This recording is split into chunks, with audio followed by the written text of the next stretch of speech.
বিশ্ব তামাক বিরোধী দিবস উপলক্ষে প্রাচ্য ভারতী উচ্চতর মাধ্যমিক বিদ্যালয়ের উদ্যোগে মুখ্য স্বাস্থ্য আধিকারিক অফিসের সহযোগিতায় একটি নেশা বিরোধী শোভাযাত্রা অনুষ্ঠিত হয়। শোভাযাত্রাটি স্কুল প্রাঙ্গণ থেকে বের হয়ে ধলেশ্বর এলাকার বিভিন্ন পথ পরিক্রমা করে।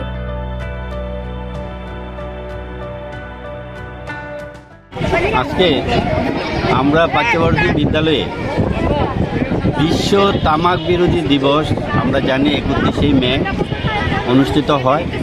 সেই সময় আমাদের বিদ্যালয় ছুটি ছিল, গ্রীষ্মকালীন ছুটি।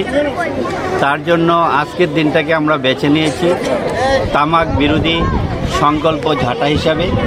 স্বাস্থ্য দপ্তরের উদ্যোগে আমরা আজকে প্রাচ্য ভারতী বিদ্যালয়ের সমস্ত ছাত্রছাত্রীরা, শিক্ষক শিক্ষিকারা, আমার পাশে আছেন আমার ম্যানেজিং কমিটির ভাইস প্রেসিডেন্ট, আমরা এবং সবাই মিলে আমরা আমাদের বিদ্যালয়ের চারপাশ এলাকায় আমরা একটা সংকল্প ঝাঁটা হিসাবে একটা র্যালির আয়োজন করেছি।